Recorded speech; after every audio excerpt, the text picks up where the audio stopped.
फिर तो ये एडिटर हो जाए। आज हमारे बीच में महान विचारक उपस्थित हुए हैं, जिनके बारे में आइए उन्हीं से जानें। हाँ, कुछ पूछो ना, आप पूछोगे मुझे आपका नाम। हाँ, आप अपने बारे में कुछ बताइए। हाँ, पहले अपना नाम। मेरा नाम शीतल कौड़ू जी मरकाम है। मेरी जन्मस्थली है भंडारा जिला की सालगढ़ी। लेकिन 1952 के अकाल में मैं जब छोटा था तब हम नागपुर चले गए, क्योंकि हमारे पूरे मामा रिश्तेदार पूरे नागपुर में मजदूर के लिए गए थे। वहाँ चले गए, वहाँ से मेरी शिक्षा और अन्य जीवन की शुरुआत हुई है। हालांकि से मैं कई जहाँ रहता था, जिस गांव में रहता था, उस गांव में बोन मोहल्ला था, महार मोहल्ला था, भोजन तेलीमाड़ी समाज के मोहल्ले थे। वो मोहल्ले में मेरा बचपन गुजरा। उसमें मैं महार मोहल्ले में ज़्यादा मेरा बचपन गुजरा। और ये बचपन गुजरते गुजरते मेरे ऊपर जो संस्कार हुए लोगों के, तो बचपने से मेरे समाज सेवा की एक प्रवृत्ति थी, वैचारिक धारा थी मेरी। तो मैं छोटे मोटे उससे काम करता था। अब बात निकली करके मैं बता दूं कि महत्व की बात यह है कि डॉक्टर बाबा साहब अम्बेडकर ने 14 अक्टूबर 1956 में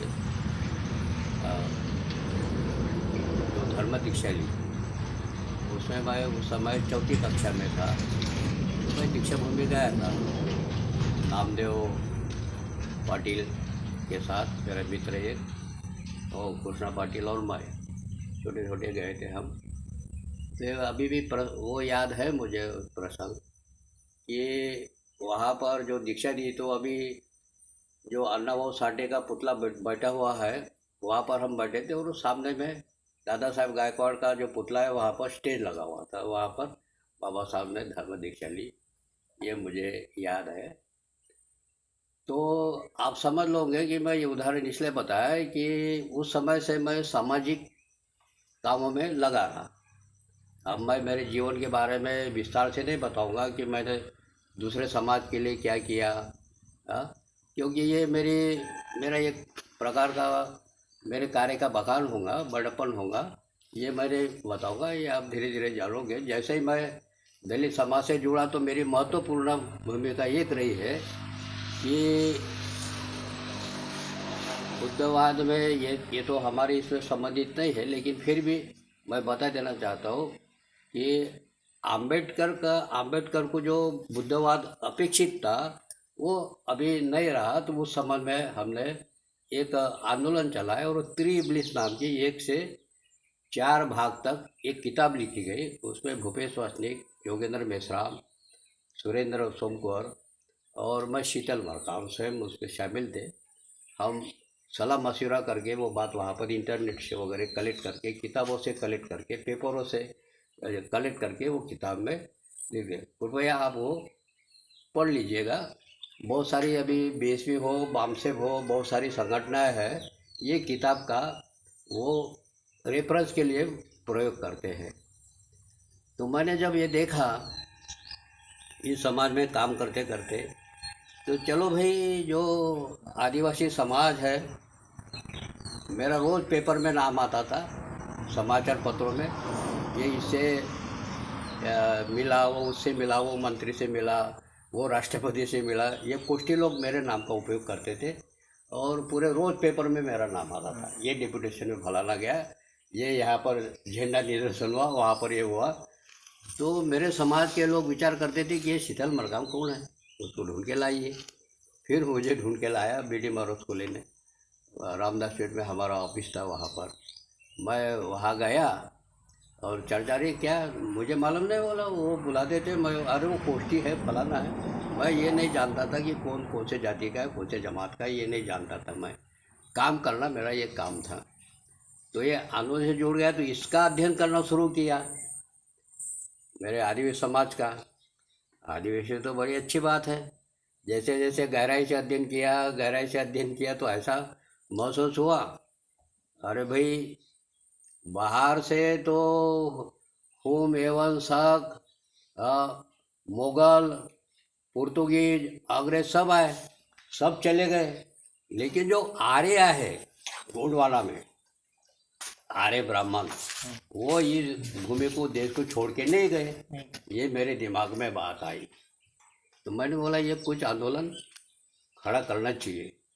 तो मोतीराम जी कंगाली, मैं और एक विचारक थे हमारे के बी मारोस्कोले, हाँ, उस समय में मैं 4 आदमी से बीडी मारोस्कोले की भी ये किया था चर्चा, बुजुर्ग, तो सब अध्ययन किया मैंने, उनकी बातें सुनी बुजुर्गों की, और उसमें सोचा कि हमने क्या करना चाहिए। तो मुझे ऐसा लगा कि भाई सबको तो आज़ादी मिली, देश को आज़ादी मिली, लेकिन जो गोंडवाना था, गोंडवाना के जो गोंड है, गोंडियन लोग हैं, उनको आज़ादी नहीं मिली। उनको भी तो अपने आज़ादी के लिए अंग्रेजों के खिलाफ लड़े, कुर्बानी दी, मुगलों के खिलाफ लड़े, कुर्बानी दी, उनको आज़ादी नहीं मिली। तो कैसे भाई कुर्बानी कैसे दी कि रघुनाथ शाह, शंकर शाह, जबलपुर के तोप के सामने अंग्रेजों ने बांध के उसको उड़ा दिया। वीर नारायण सोनाल खान, जमींदार सोना खान, जमींदारी के वीर नारायण मरकाम जिसको बोला जाता है, उसको फांसी पे लटका के कई दिनों पर टांगा रहा है। बाबूराव शर्मा के चांदागढ़ के, उसको फांसी पर टांग के 19 दिन लटका के रखा। मैंने बोला ये अपना आंदोलन हो सकता है शहीदों का, भाई हमने देश की आज़ादी के लिए बलिदान दिया और हमें आज़ादी मिली नहीं। उल्टा गोंडवाना का विभाजन शुरू हो गया, कांग्रेस ने किया, और अभी वर्तमान में जो सरकार है बीजेपी की सरकार, वो भी हमारा विभाजन कर रही है, गोंड अल्पसंख्यक हो रहा है। हाँ, यानी इसका उदाहरण यह है कि भाई गोंड ये यदि लोकशाही में, यानी ये मतों में, वोटों के राजनीति में यदि वो डिवाइड हो जाएंगे तो ये सत्ता में नहीं आ सकेंगे। ये स्पष्ट सीधा ये कारण है। तो फिर हमने बोला कि ये गोंडवाना के लोगों को हम संगठित कैसा करें।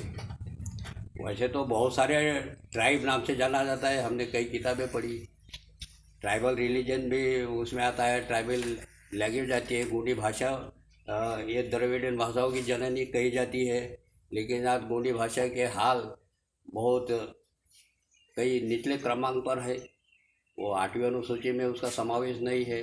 अलग अलग भाषा के आधार पर प्रांत रचना हुई है भारत में, लेकिन गोंडी भाषा के आधार पर प्रांत रचना हुई।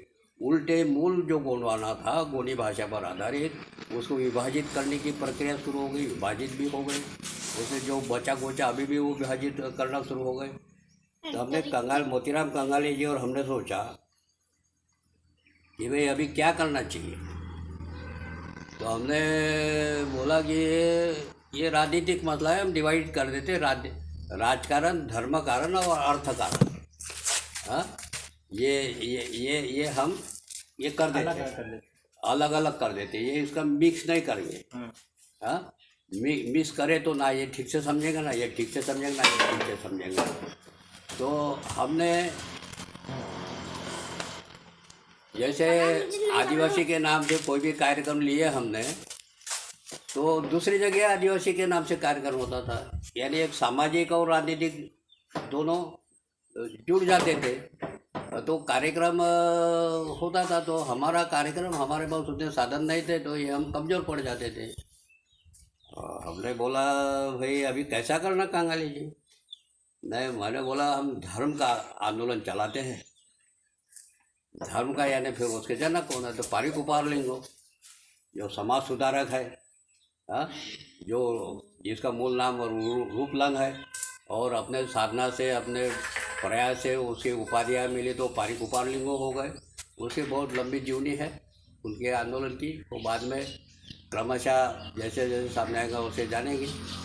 तो उसमें गोंडी धर्म के आंदोलन का जरूरत इसलिए पड़ी कि हमें हिंदू कानूनों ने, हिंदू कानून में 24C सेक्शन में ये स्पष्ट लिखा है, Gond and semi tribes are not Hindu.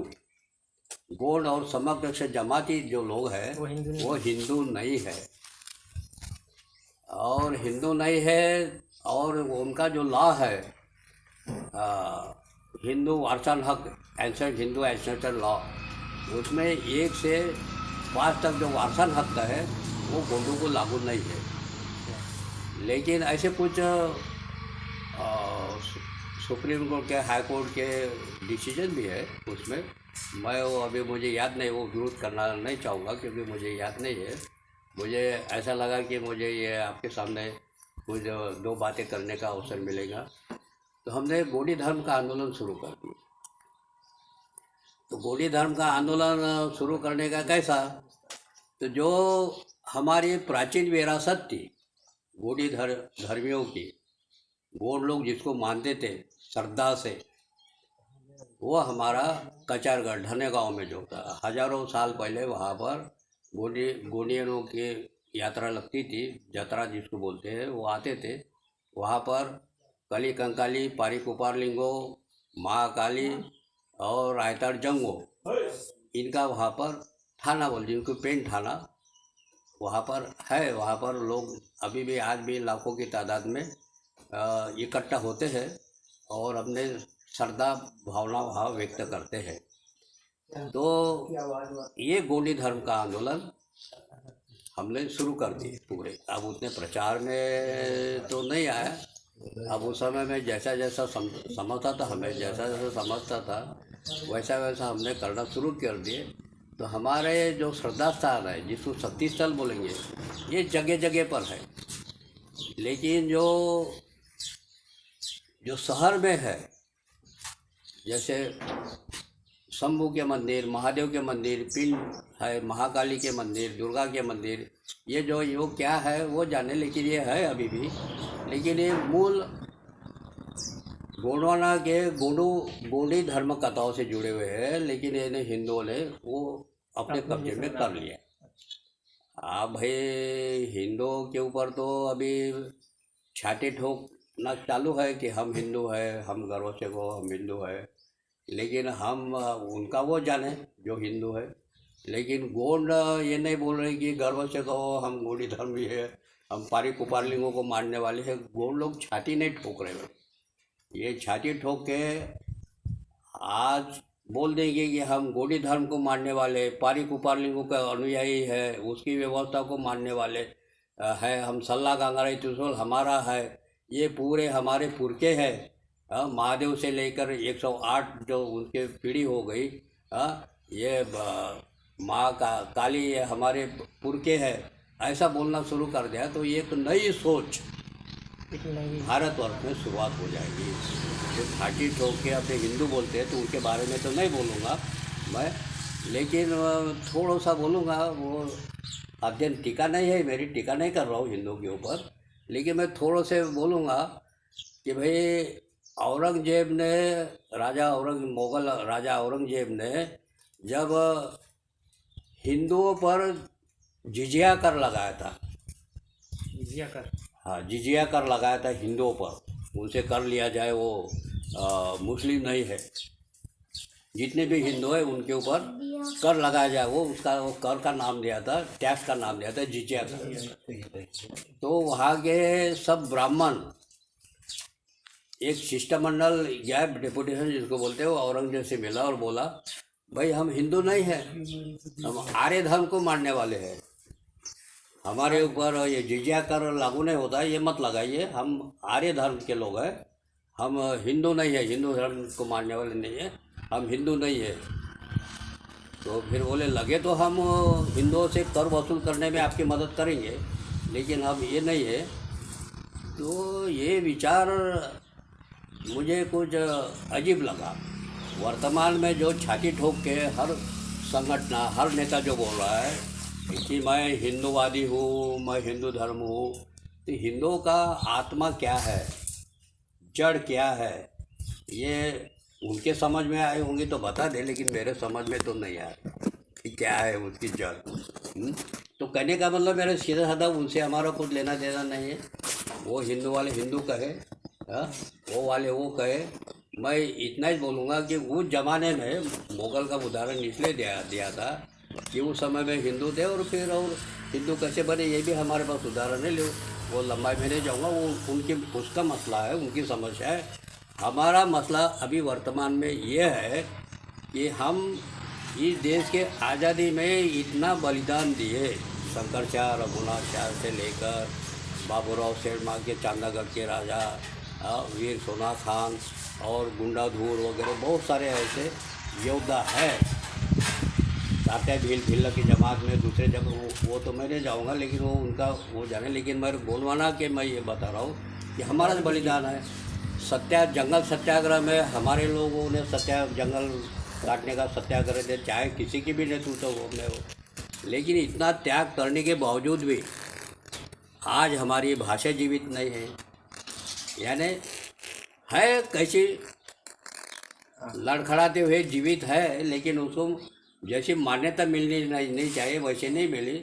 हमारे सहयोगी जो है गुलजार सिंह मरकाम और वो अपने सहयोगियों से इसको मान्यता मिलाने का प्रयास कर रहे हैं। कई संस्थाएं हैं, वो 8वीं अनुसूची में यदि आज है, 6वीं अनुसूची में, 5वीं अनुसूची में इसका समावेश है। और संविधान ने हमें सुरक्षा दी है कि इसके बारे में हम सुरक्षा करेंगे। इनका संस्कृति है, इनकी भाषा है, इनका धर्म है। लेकिन अभी धर्म तो यह भी का शब्द है। हम उसको पुणे बोलते हैं, गोंडी में। हाँ, गोंडी में पारी कुपार लिंगो हमारे इसके संस्थापक हैं। इन्होंने सामाजिक व्यवस्था जो निर्माण करी, हमारे गोत्र नाम मरकाम, धुर्वे, मसराम, ये जो 750 गोत्र इन्होंने निर्माण करे और गोत्र नाम उनको दिए, तो ये है सगा पारी यानी सोयरा, सगा यानी बंधु, सगा पारी, ये उन्होंने पारी गोपाल लिंगों ने मंत्र दिए। और ये एक ही रक्तकट में, एक ही खून में शादी ब्याह न हो, एक नई अच्छी लड़ने वाली जमात पैदा हो, नस्ल पैदा हो, इसलिए उन्होंने ये व्यवस्था की। ये गोंडों में है ऐसा नहीं है, बहुजन समाज में भी है और दलित समाज में भी है, बौद्ध समाज में भी है। ये तो अभी के दार्शनिक है, लेकिन पारी कुपार लिंगो ये प्राचीन ईसा पूर्व का पहले का ये दार्शनिक है, सामाजिक सुधारक है। और इसी की मेहरबानी है कि आज मनुष्य जो समाज जो जीवित है, अलग अलग नामों से, अलग अलग गुटों के, इनकी व्यवस्था का अनुकरण भले माने या ना माने, लेकिन आज हमें लग रहा है ये खोज के माध्यम से कि भाई ये पारी कुपार लिंगों ने ये व्यवस्था निर्माण करी, तो ये व्यवस्था को आगे बढ़ाना है। यदि इस देश में जो ये चल रहा है एक प्रकार का आंदोलन, कौन सा आंदोलन चल रहा है? हिंदू मुस्लिमों का, उनसे हमारा लेना देना नहीं। ये उसका अध्ययन क्यों नहीं करते कि मुग़ल काल में जो भी राजा आए, बहुत सारे हिंदू, दलित हिंदू, वो मुसलमान हो गए। उनको तो हिंदू में धर्मांतरित करना चाहिए। तो अभी तो आपका राज है, तो मार पीट के तो कोई किसी से आएगा नहीं, तो उनको समझाना अपने दरवाजे खुले। यानी वही बात आ गई कि जब जातिवाद था तो ये किसी छुआछूत थी, तो हमारे इसमें गोंडी व्यवस्था में छुआछूत नहीं थी, आज भी नहीं है। हमारे गाँवों में हमारी ये व्यवस्था है ही नहीं। ये हमारी व्यवस्था नहीं होने से हमारा अभी कोई दूसरे लोग गए होंगे तो हम भी वो व्यवहार नहीं करते, उनसे समानता का व्यवहार करते हैं।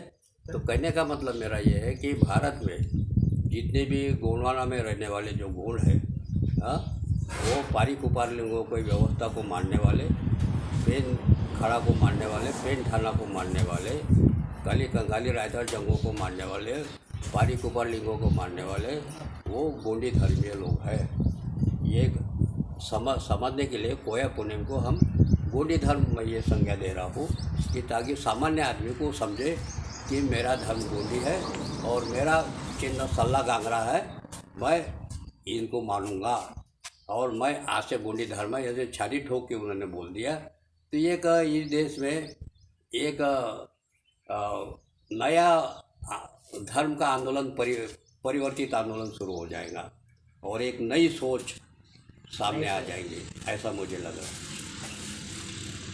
आपने हमें गोंडी धर्म का आंदोलन की शुरुआत के बारे में काफ़ी जानकारी दी। हाँ। अब हम आपसे ना गोंडी आंदोलन के प्रमुख पर्दों के कौन कौन थे और उनके बारे में जानना चाहेंगे। अब क्या है कि हम तो शुरुआती में मोतीराम कंगाली और मैं यानी शीतल मरकाम, ये तो अध्ययन के बारे में बताया मैंने भाई।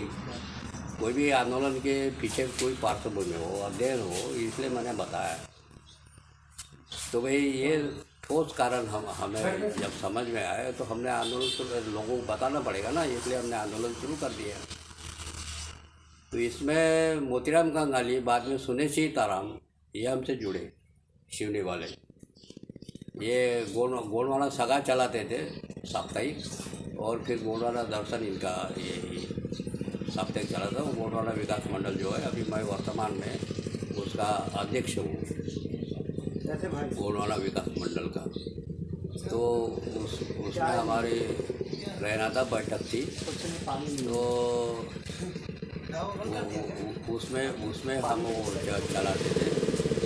बाद में फिर हमारे जो अच्छे विचारक थे, मार्गदर्शक, केशव बानाजी मरसपुले, जो आदिवासी विकास महामंडल में प्रादेशिक ये सहायक ये थे, व्यवस्थापक, रीजनल मैनेजर उनको कहा जाएगा, उनसे सलाह लेते थे।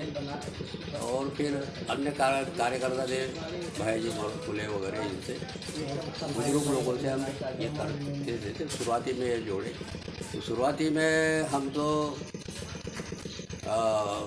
मैं स्वयं शीतल कौड़ू जी मरकाम और मोतीराम छतीराम जी कंगाली और सुनील सिंह जी ताराम, ये हम जुड़े। सुनील जी ताराम ने पूरे मध्य प्रदेश, गुलजार सिंह भी उसमें फिर आए, दरबू आए, फिर दादा हीरा सिंह मरकाम को भी इन्होंने जोड़ा।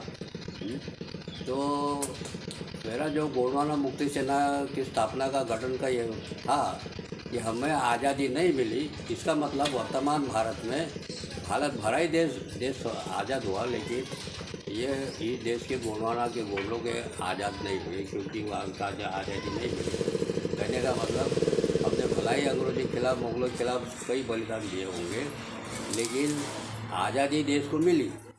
लेकिन जो सत्ता में है उनको आज़ादी मिली, हम तो सत्ता से दूर है, हमें आज़ादी नहीं मिली। आज ही हम गुलाम हैं, इसलिए मैंने वो नाम दिया गोंडवाना मुक्ति सेना, यानी गोंडवाना को मुक्त करना है। अच्छा, गोंडवाना मुक्ति सेना मतलब गोंडवाना को मुक्त करने का एक आज़ाद कराना है, आज़ाद कराने का जरिए। आज भी गोंडवाना गुलाम है, और इसी से धर्म, राजकारण और अर्थकारण, हम पैसे, अर्थकारण यानी पैसों का विनिमय, जिनके पास पूंजी है। आज भी हम धनवान है, करोड़पति है, लेकिन उसका सही ढंग से नियोजन नहीं हो रहा। आज भी हम राजनीति कर सकते हैं, राजनीतिक सत्ता हमारे बैलेंसिंग पावर के, हम रूलिंग में भी आ सकते हैं, लेकिन उसका सही ढंग से नियोजन नहीं हो रहा। तो मेरी अपेक्षा है, हमारे ये आंदोलन निर्माण करने में आज तक मैं कई मुलाकात नहीं दिया, कई किसी के सामने ये विचार व्यक्त नहीं किया है, एक दो ऐसे छोटे मोटे किया विचार, क्योंकि मेरे विचार आप संकुचित विचार समझे या छोटे विचार समझे, ये गोंडवाना से जुड़ गए इसे, तो यही मेरे जबान से ही ये शब्द निकलते हैं। दूसरे आंदोलन के बारे में वो चले तो वो मेरे फायदे का नहीं, तो उसका वो उल्लेख करने में कोई मतलब नहीं। दर्शनों की ही बात कर रहे हैं, तो हम आपसे कोया पुण्यम दर्शन के बारे में जानना चाहेंगे। कोया पुण्यम दर्शन ये है, कोया पुण्यम दर्शन यानी एक सिद्धांत है पारिक ऊपरली हो गए, उसका मूल सिद्धांत है सगापारी। उसने बोला है जितने भी जीवित है, मनुष्य जीवित है, वो वेन है, वेन यानी मनुष्य है, वो मरने के बाद पेन हो जाता है। हाँ, तो दूसरे लोग तो जलाते हैं। अभी ये सही बात है क्या है, लोग जब देवी देवताओं पर विश्वास करते हैं तो मेरे बात पर विश्वास करना चाहिए। हम ऐसे ही बैठे थे एक आंदोलन में, तो वहाँ पर एक भूमिका है ओम गुरु, जिसको ये बोलता था भूमिका है, उसने बताया हाँ कि भाई ये जो है ना, आर्य तो बाहर से आए, ये बात जब उस समय में तो यानी शंकर का रास्ता, पहला शंकर जो था उसका रास्ता पूरे पृथ्वी इसमें धरातल पर हमारी व्यवस्था थी, जिसको गण व्यवस्था बोलते हैं। बाद में सगा व्यवस्था तो कुपार निर्लिंगों ने स्थापित की। तो गण व्यवस्था थी संभोग यानी महादेव की, उसकी 108 जो पीढ़ियाँ हो गई उनकी। तो आर्य बाहर से आए तो उनका मर गया कोई आदमी, तो बोले फिर उस समय में पंचायत बैठती थी, राजा बैठता था। बोले राजा की तरफ आए, बोले क्या करना ये मर गया तो। बोले जहाँ से आए वहाँ लेके जाओ आप। अजी बोले वो तो बहुत दूर है हमारा ईरान जहाँ से आए, हम आर्य लोगों का बहुत दूर है, तो कैसे जाए हम। हाँ, तुम कैसे भी जाओ, जैसे आए वैसे जाओ, अजी तो सड़ जाएगा बोले। हाँ, तो फिर व्यवस्था क्या क्या करते, तो ऐसा करते बोले पंचायत बैठी, फिर उसमें व्यवस्था ये हुई। महाराज बोले गण महाराज हमें ऐसा करते बोले, इसको नदी के किनारे जला डालते और ये राग बोले पानी में प्रवाहित कर देते, वो बहते बहते जाएंगे बोले समुद्र में। हाँ? उनकी ये व्यवस्था यानी धरती में नहीं रहेंगे बोले, वो पानी में बह के जाएंगे, ये समझौता हुआ। इसलिए तो फिर एक समझौता ऐसा हुआ कि भाई जलाने के लिए अग्नि हमसे लेना पड़ेगा। हाँ, यानी गोंडों से, जो डोम गोंड है ना बनारस में, आज भी साले लखपति करोड़पति बन गए हो। हाँ, वो जलाने के लिए उनसे आज भी अग्नि लेनी पड़ती है। वो उनको बोला जाता है कि कहीं पे भी वो हो पर तुम वहीं जाके। हाँ, तो गाँवों में हम अग्नि लेके जाते हैं, वो इसमें नहीं क्या गाड़िए में गौरी जलती हुई गौरी लेके जाते हैं, वो गांव में लेके जाते हैं। यहाँ तुम्हारी ज़मीन नहीं है, यहाँ पे कुछ मत करो, वहीं जाके करो, वही जाके करो। तो अभी गंगा किनारे वो जलाते हैं तो डोम अग्नि देता है, और बहुत करोड़पति हो गए। अभी अपने गोंड लोग अपने आप को समझते नहीं हो, लेकिन इतिहास वो को नहीं जानते। तो ये समझौता इनके साथ हुआ। तो इससे हम क्या समझे, ये हमारी व्यवस्था पहले ये थी हमारी व्यवस्था। अभी वर्तमान में ऐसा है कि हम ठीक से, हमारी राजकारण नहीं है बहुत संख्या में, लेकिन हम संगठित नहीं है। हमारा पूंजी का जैसा विभाजन हुआ वैसा हमारे मतों का भी विभाजन हुआ, यानी वोट डिवाइडेशन जिस पॉलिसी बोलते हैं वो उसका डिवाइडेशन हो। कुछ स्वार्थी तत्व हमारे सामाजिक का इसमें काम करने से ये बातें पैदा हुई, ऐसा मुझे लग रहा। हाँ, तो अभी गुलजार सिंह मरकाम और उनके सहयोगी ये काम में लगे हैं कि इनको कैसे फिर से संगठित किया जाए। तो हमने अभी तक तो मैंने तो कोई दूसरा संगठन नहीं बनाया, क्योंकि गुलजार सिंह मरकाम और दरबार सिंह उइके ने बीच में प्रयास किया था कि गोंडवाना मुक्ति सेना ये पहला संगठन है, तो गोंडवाना गणतंत्र पार्टी के पर्याय कोई संगठन खड़ा किया जाए। तो उसमें मैंने तब से काम बंद कर दिया।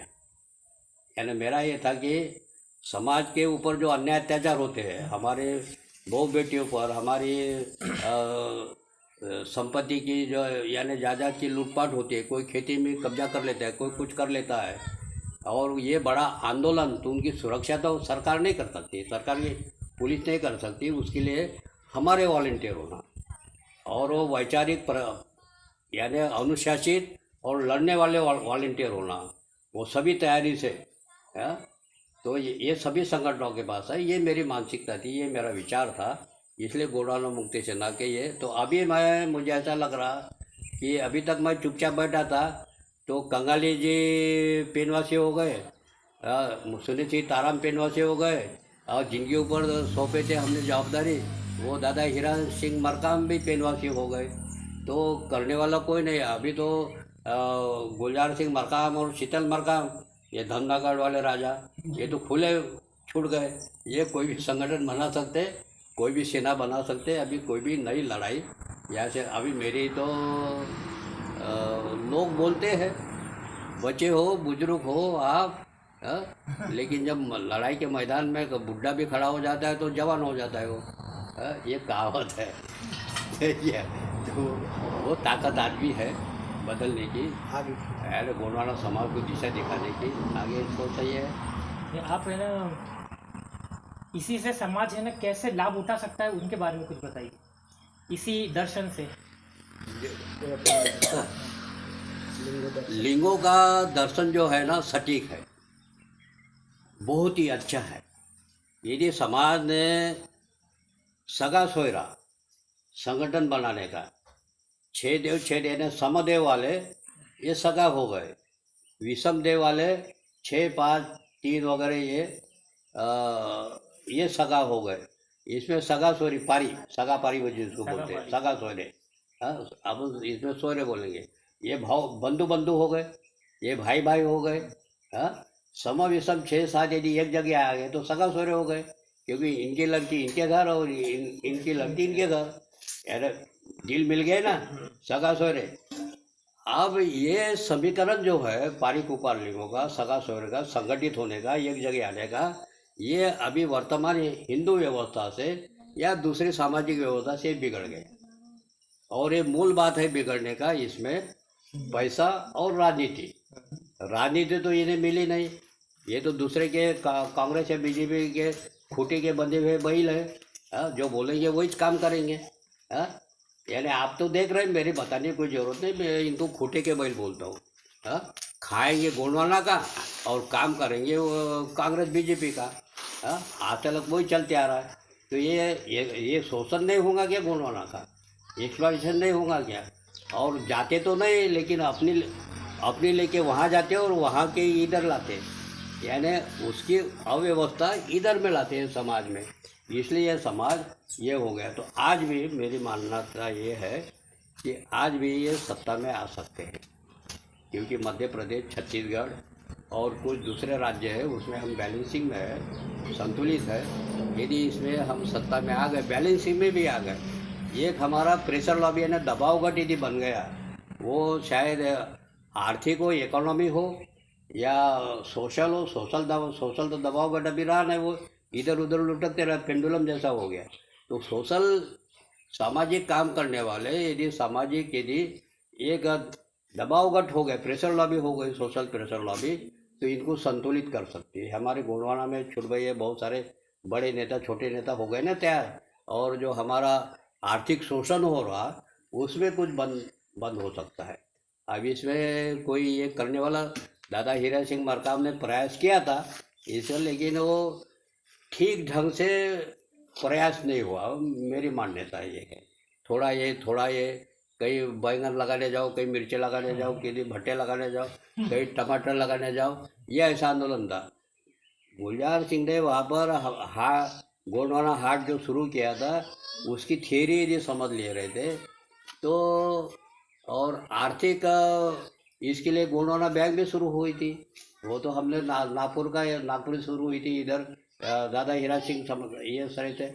तो कई बड़ी बैंक हो रही थी, यानी हम आर्थिक रूप से मजबूत हुए रहते, सबल हुए रहते। तो आज भी समय नहीं गया, वो बीती बात हो गई। आज भी हम वर्तमान पीढ़ी जो है, यदि नौजवान वो एक जगह बैठते हैं, 10 भी किसानों को यदि जोड़ दे, आज मध्य प्रदेश का गेहूँ विदेश में भेजा जा रहा है, निर्यात हो रहा है, इतनी मांग है। अब कितने प्रतिशत किसान होंगे गोंड लोग? हाँ, 50-40% तो गोंड लोग होंगे। यानी कितना उत्पादन है हमारे गेहूँ का, और दूसरे मक्का का, और दूसरी इसको लेके हमने ये किया, तो हमारी एक अर्थव्यवस्था, कृषि पर आधारित अर्थव्यवस्था मजबूत हो सकती है। क्योंकि भारत की जो अर्थव्यवस्था नहीं, दुनिया की अर्थव्यवस्था का जो मूल्यांकन गिना जाता है, वो कृषि से जो उपज होती है उसके ऊपर गिना जाता है। कारखाने में जो माल तैयार होता है उससे नहीं गिनी जाती। तो कहने का मतलब, गोंडवाना की गोल्ड इकोनॉमिक पॉलिसी ऐसी डेवलप हो सकती है, खड़ी रह सकती है, मजबूत हो सकती है। कई बेरोजगारी इसमें हट सकती है, कईयों को रोजगार मिल सकता है, कई उद्योगपति यानी कारखाने लग सकते हैं। प्रोडक्ट और प्रोसेसिंग, इसमें यदि हम उतरे तो बहुत सारी अच्छी संधियाँ हमारे जीवन में है। हम आपसे ना आदिवासी और इनकी ना सोच की राजनीति कहाँ तक आगे बढ़ सकती है, इसके बारे में आपसे जानना चाहते हैं। देखो, मेरा जो मानना है,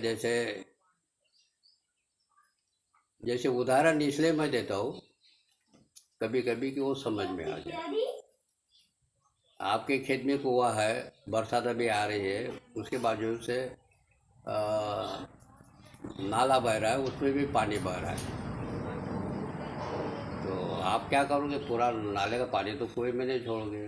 वो तो कुएं का तो जितना रहना उतना रहेगा, वो बाकी का नहीं जाएगा। तो इसमें इसमें कैसा करते हैं, यानी कौन सा सवाल पूछा आपने? हमें ना आदिवासी जो कि जितनी ना हाँ हाँ राजनीतिक हाँ, आदिवासी तो भविष्य की है ना। हाँ, तो मैंने जो उदाहरण इसलिए दिया कि भाई नाले के पानी को कुएं में तो नहीं जोड़ सकते ना अपन, जोड़ दिए तो बहुत ही अच्छी बात है। हाँ, क्योंकि कुएं का पानी हम दूसरों को भी दे सकते हैं।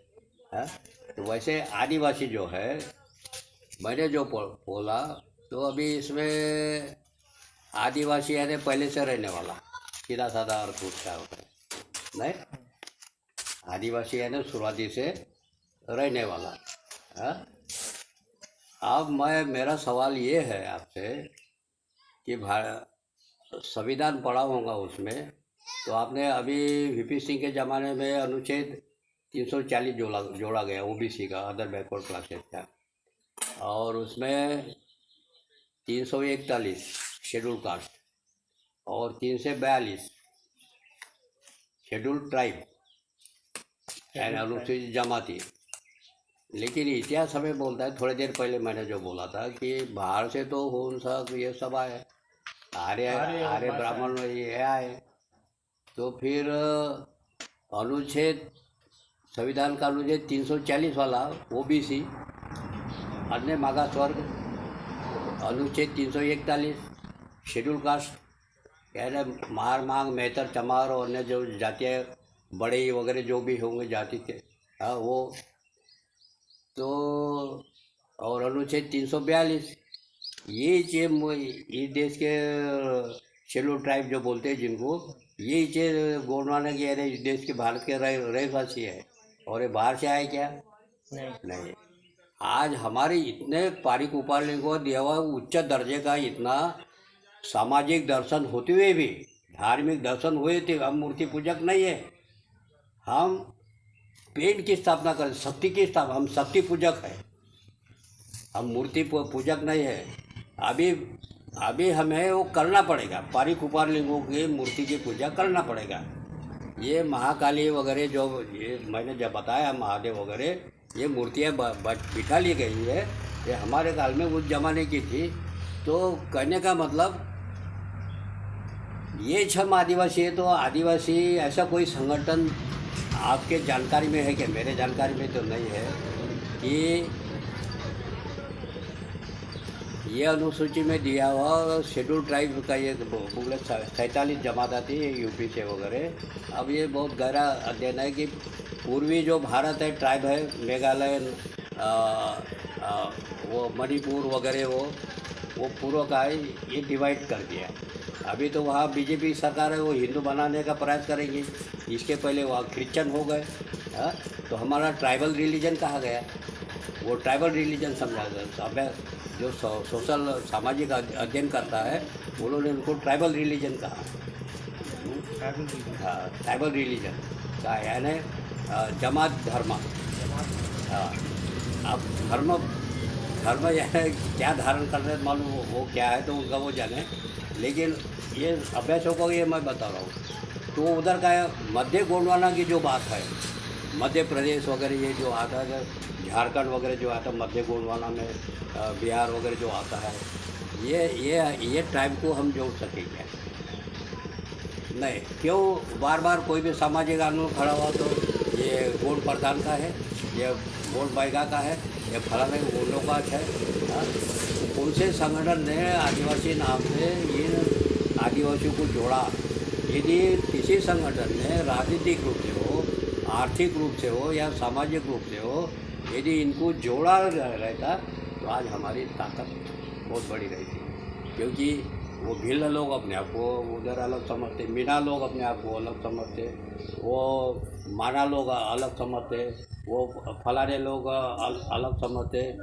उधर में ये यवतमाल के जो ये लोग हैं वो अलग अपने को समझते। ये एक जगह आए रहे थे तो हमारा राजनीतिक, आर्थिक और धार्मिक चित्र बदल जाता है। वो जिस देवता को मानते भले उनको माने, लेकिन अपना हम हिंदू नहीं ये घोषित करे वो, बस इसमें मेरा समाधान रहेगा। आपने अपना कीमती समय देकर हमें वो